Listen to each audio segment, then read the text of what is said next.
Hi, welcome back to my channel. So today, it's been a while since I did a sit down talk video.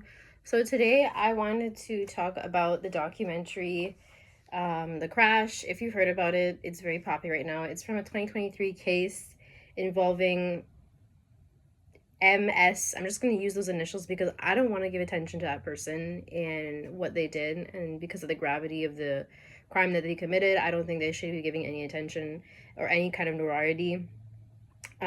So I watched the documentary this week and I wanted to gather my thoughts and just do a little insight or interpretation of what I think went down in the case. And I think there's a lot to unpack when you go down the rabbit hole of whether or not this person did this on purpose or if it was an accident.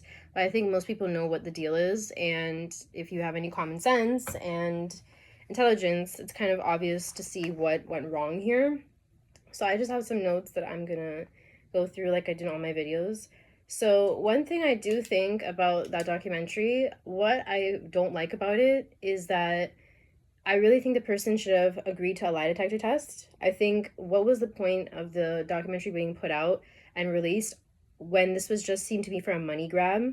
And honestly, I just think the person wanted some sort of like their 15 minutes of fame from it because it was obvious that that's what they were after based on their social media posts. So I do think that we did not get much coverage here on the intent or the motive or the reason behind why the person did what they did.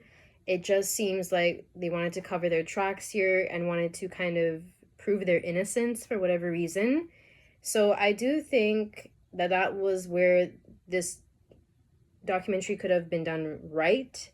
Obviously, justice was not served in this case, like many cases across America and Canada. I would say the justice system is definitely rigged. The justice system definitely does not serve any kind of peace or basically, what's the word I'm looking for?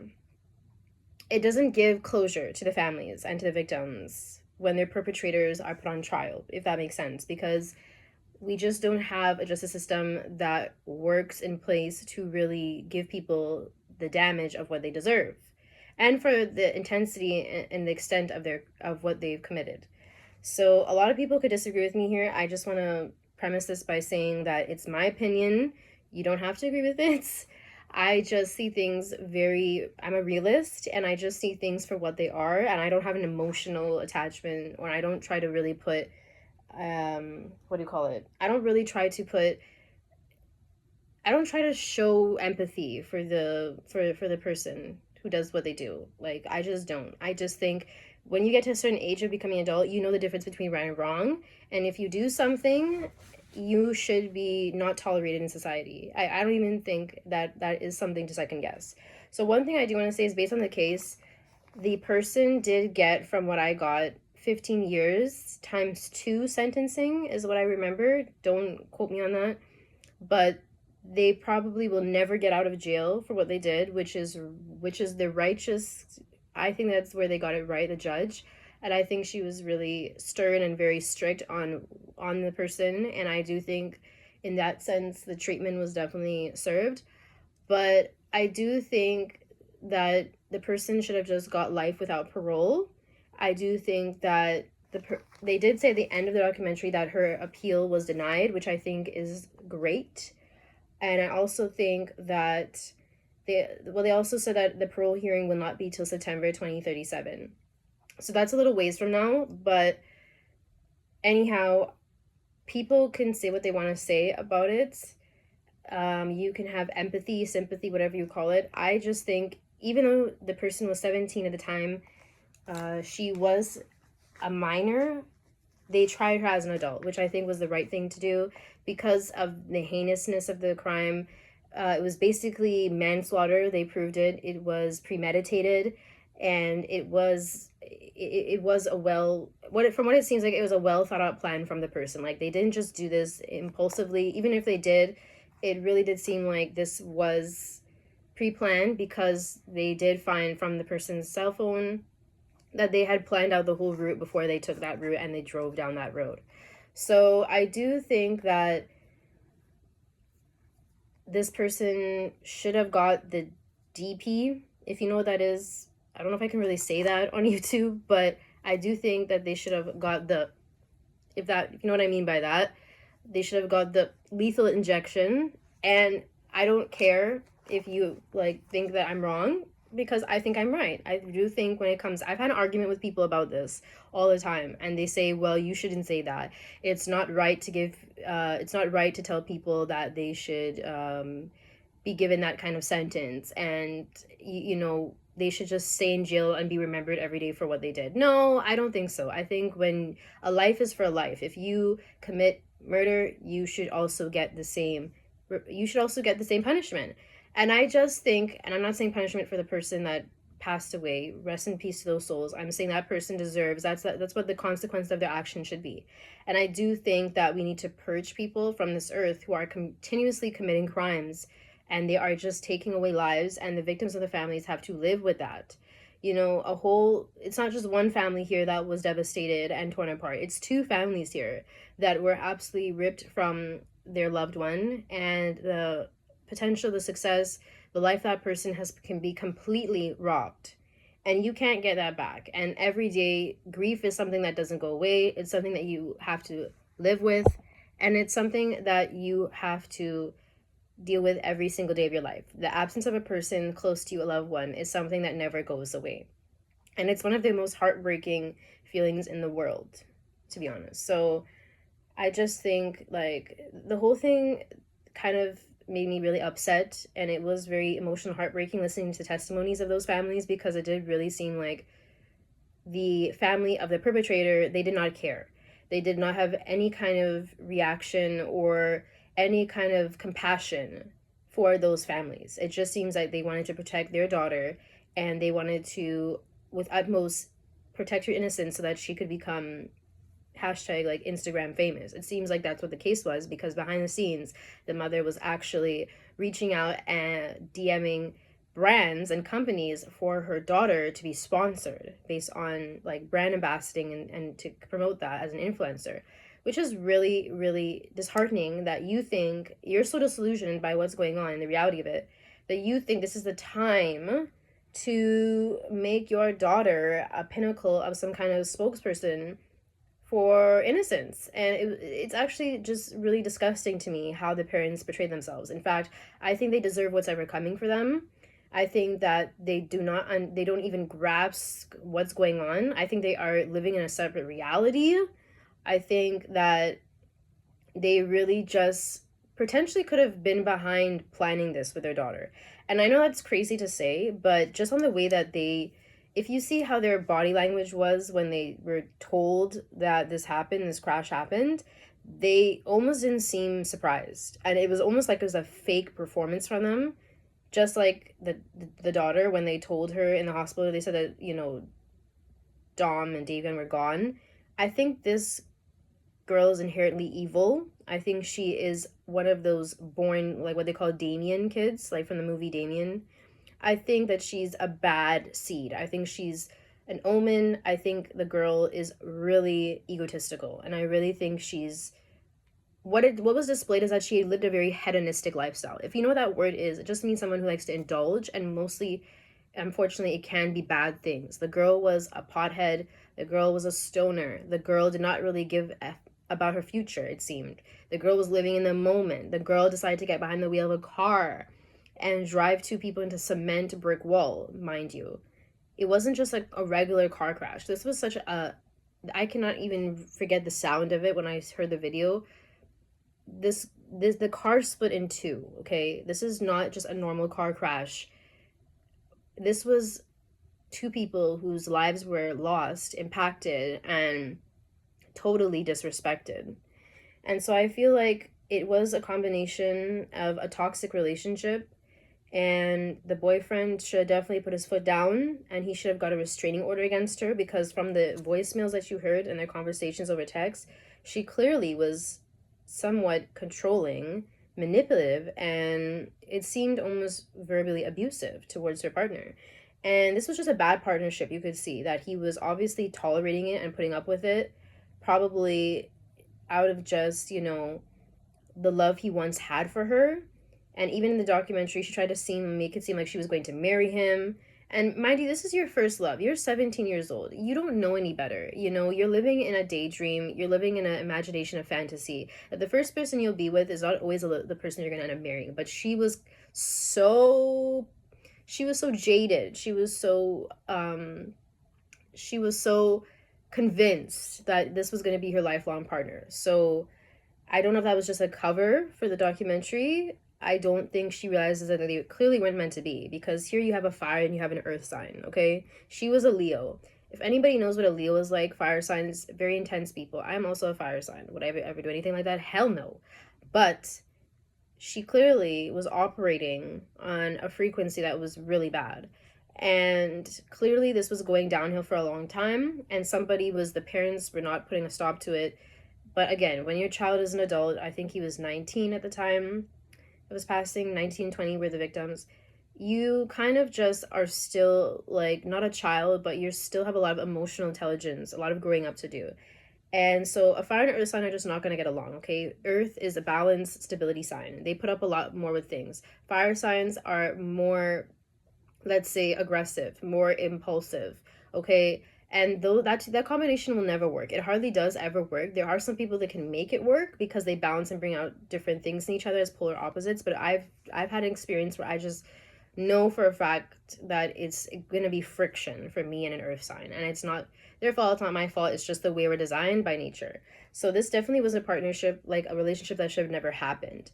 And for the fact of the parents saying that some people are saying she was actually 14 at the time when she started dating him, but she moved in with him when she was 17 years old. I don't know what the parents were thinking. Clearly they weren't at all. They were very passive aggressive. You could tell how they are. They're very nonchalant about things, because why would you ever let your 17-year-old daughter move in with a 19-year-old? Even if you believe that the relationship is for the better, even if you think the person is acting like an adult, they're not an adult. You need to discipline your children, and you need to put your foot down, and you need to guide them in a righteous path.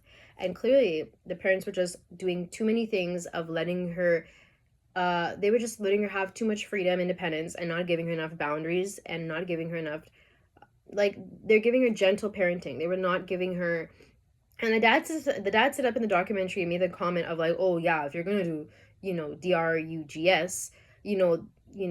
drugs, WEED is okay to do. Like, oh, that's one of the safe ones. Actually, it's not. It's been proven that it messes with your brain. It also affects your mood. It also makes you more angry as a person. It actually increases. I know from people that I've talked to that if you are taking that green, what's the word I'm looking for? Like, I'm trying to make it seem like I don't want to be flagged here, but like a green product, if you're using that on the daily, it does make you more agitated as a person. And the fact that this person was mixing with shrooms is just a whole nother. It's the gravity of that combination in your mental state is not good. And clearly the parents did not do enough to prevent this from happening, because there was clear signs that these things were going to happen. And it was clear signs that she was spiraling out of control, okay, based on the things that she was saying and doing. And so I think that you really should try to not have a relationship when you're under 20. I really don't think that you should really be doing that, because it's just not a good idea. Okay, because girls are more emotional, men are more non-communicative, and they're not as ready for something like that. They're just not mature, okay? Most men don't mature till they're in their 40s. Women have to put up with a lot more things than that, and it's not either sex's fault. I'm not saying a gender, whatever. I'm not bashing either gender, either sexes. But what I'm saying is, when you're a young person, you should be more focused on yourself, because you just don't have what it takes to internalize all the reality that comes with being with somebody, okay? Because you already have to take care of yourself, and then taking care of somebody else and managing their moods, their tendencies, their boundaries, all these things, it's too much. It's just a lot, and you should really try to stay away from that till you're like 25 plus, I would say. If you meet the love of your life when you're young, good for you, but just take it slow, because if you rush into things and you force things that are going to happen and you try to act like an adult, it's going to backfire, and it's going to end really, really, really horribly. And that is what happened here, okay? So I think there was just a combination of bad habits and also lifestyle choices, because this girl was acting way too grown, and she was just trying to live life in the fast lane, you could tell, with no repercussions and thinking that nobody could touch her and nothing could touch her. So I do think in that sense that, you know, a lot of parents, they're just too busy and they're not strict enough. That's the problem. Like, there's a lot going on your plate, especially with all the financial stress today. But this was back in 2023, so this was during the pandemic. Not a lot was going on in the real world. Like, yes, there was a lot of turmoil and there was a lot of stress because of the virus going around, but you know, everybody was home and it was easier to kind of keep it, you know, keep tabs on people. So I do think that, you know, the boyfriend should have vocalized to his parents that something was going on. I do think that he should have taken it a little bit more seriously when it comes to breaking up with her. He should have put it in it. He should have nipped it in the butt once he started to see what she was doing, and he should have definitely tried to get a restraining order from her, or try to move away from her.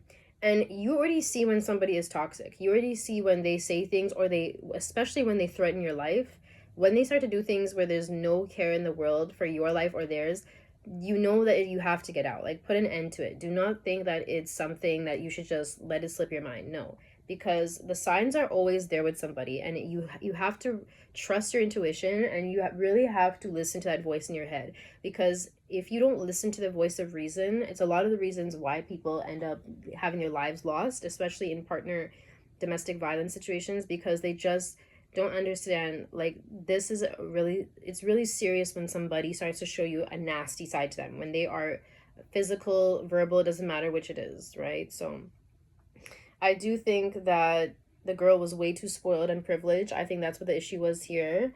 I thought she was an only child, but come to find out she had a sister, I believe, or a friend, whoever that was in the documentary. I think it was her friend or her sister.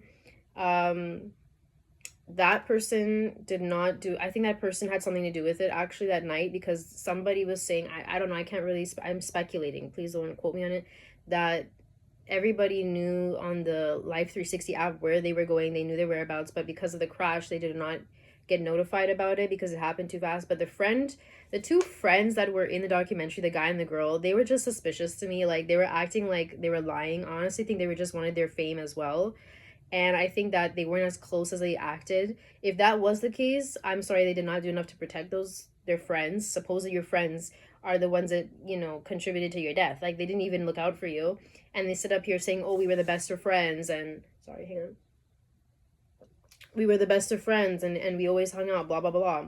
But when it comes down to it, when your life is in danger, you know who your real friends are. When you have been threatened or when you've been accosted in a negative way, you know who your real friends are.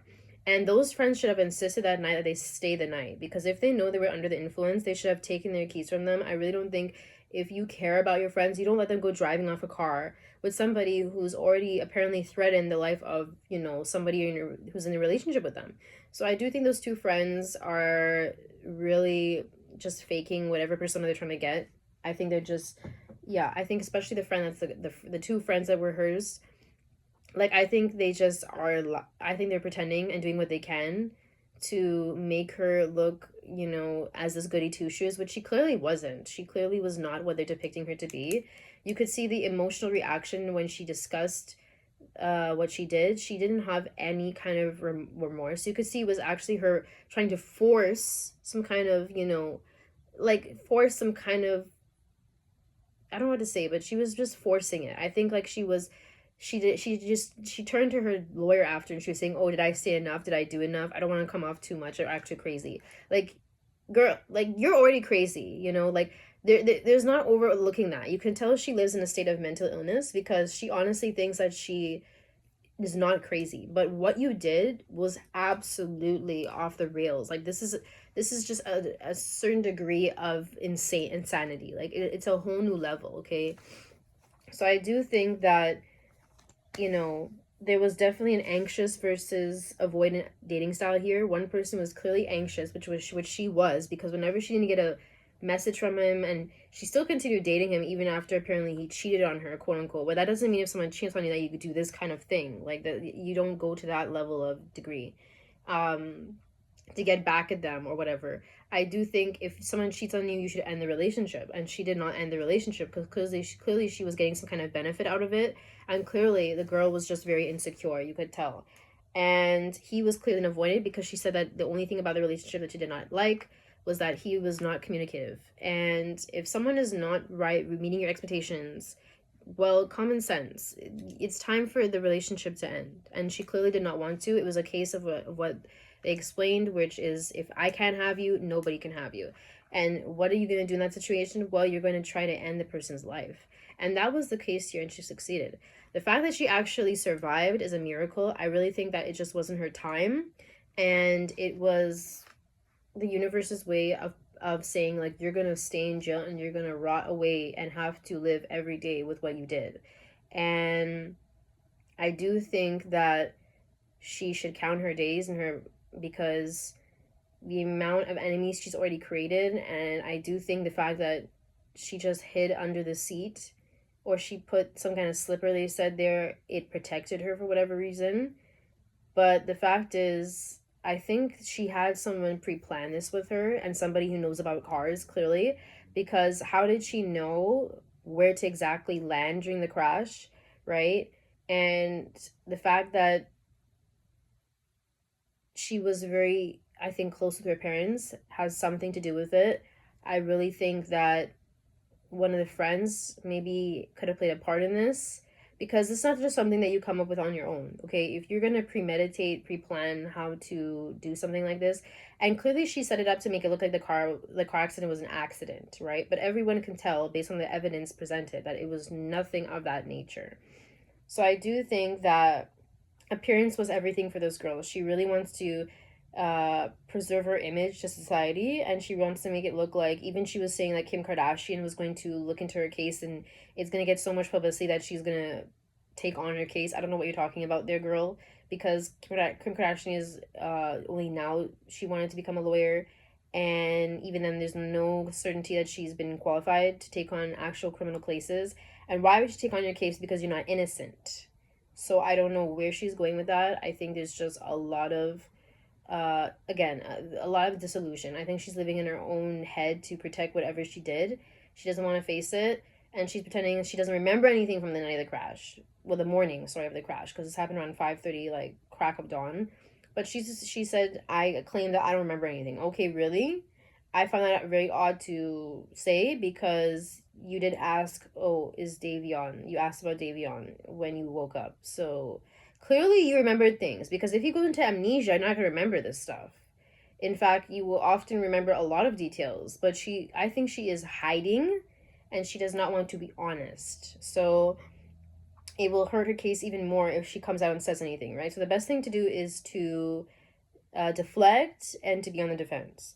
So I do think that her attire, based on the way she dressed, her posts, her text, the girl was clearly egotistical, okay? She just didn't think that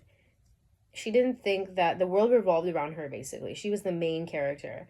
And even now, they're still acting like they are.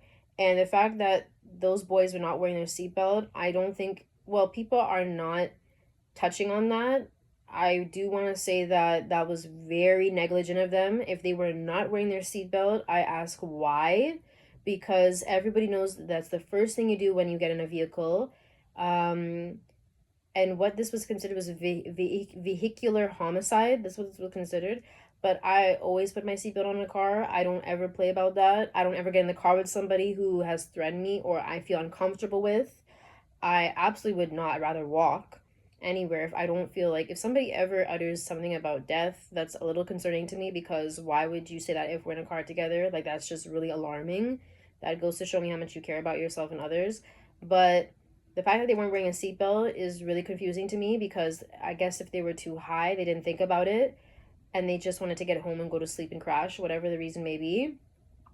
But this was witching hour, and everybody knows after 12 a.m. nothing good happens. It's why I don't really even go out late at night. I try my best to stay away from going anywhere between midnight to crack of dawn, because bad people are out, bad things are out, jinns are out, which I mean, like, entities, like bad energies usually out. Like, there's a name for it. Like, basically every language and culture has it, which is just like spirits are outside at nighttime, and it's just not a good thing to play with. So I try to just stay home and sleep late at night, because I know for a fact it saved my life more than once or twice to just be very logical instead of living in the moment. It's not always the best case, which is clear what happened here. Like, If they weren't wearing their seatbelt, I don't know how they were convinced otherwise, besides the fact that they were just obviously under the influence and it just being young and dumb. So I think on that part is where they were responsible for their own lives. Is if you don't wear a seatbelt, but that doesn't mean they deserve, like that doesn't mean that the person driving should have not been the person driving. Like they should have not let her drive.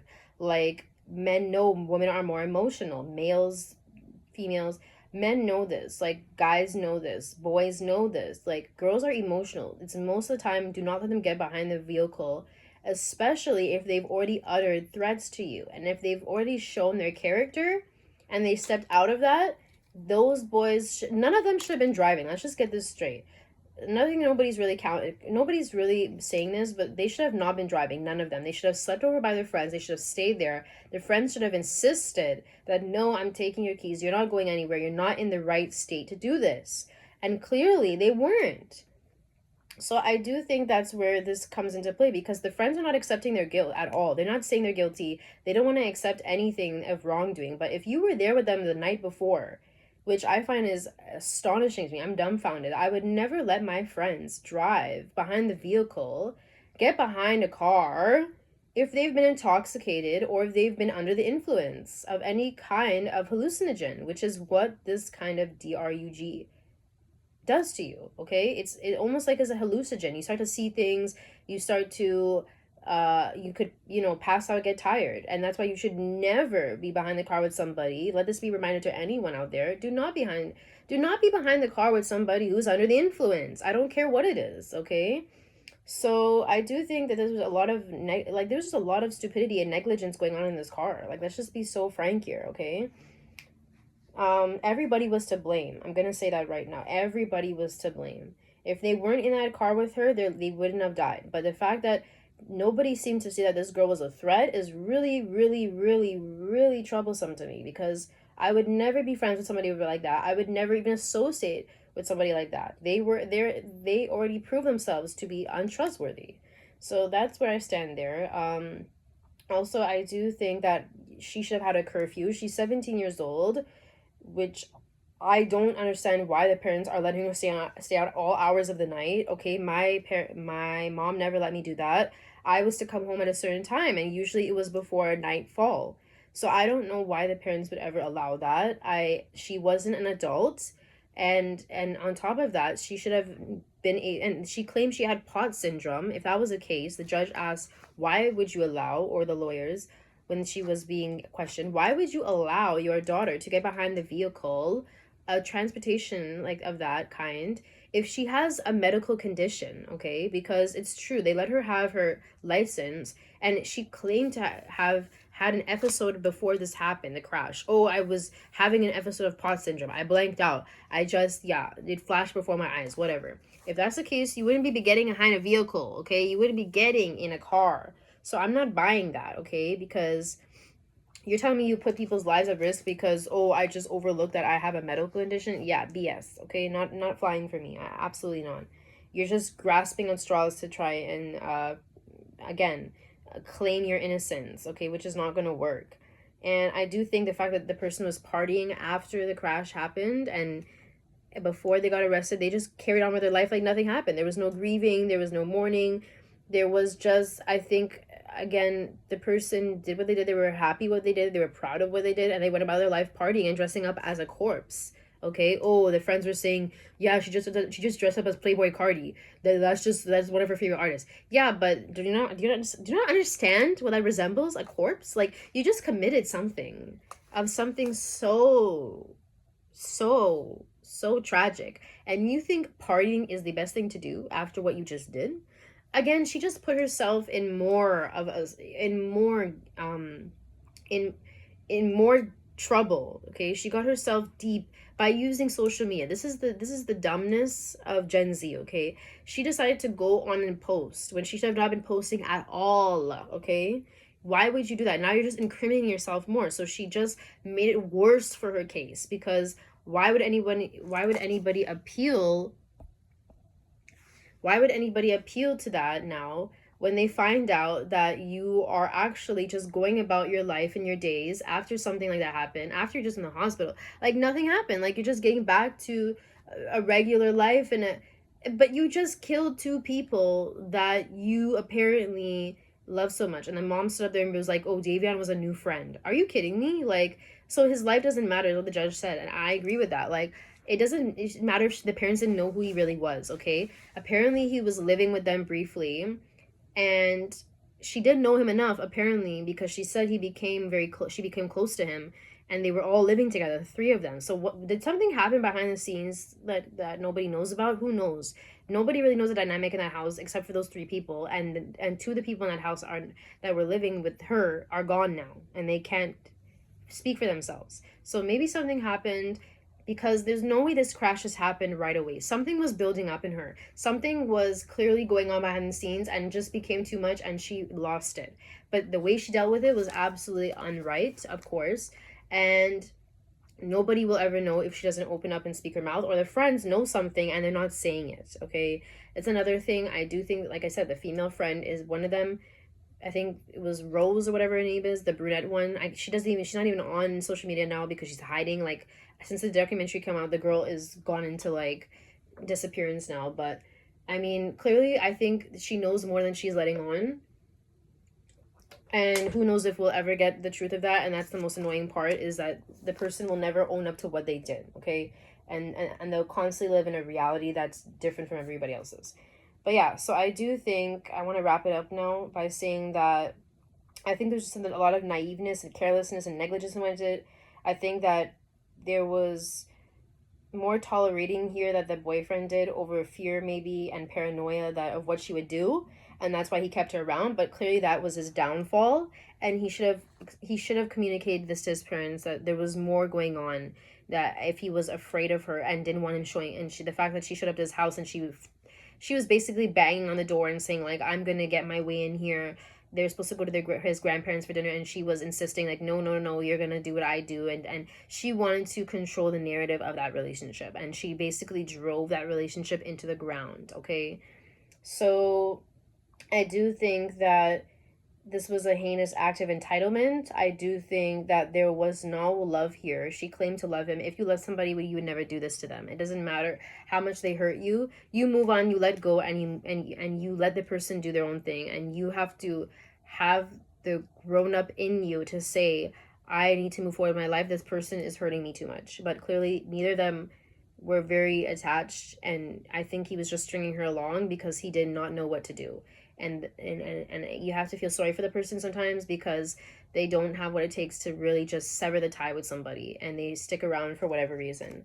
So I think that, yeah, I think that there's this smear campaign the parents are trying to, you know, trying to get rid of. I do think that she was influenced by social media and her generation.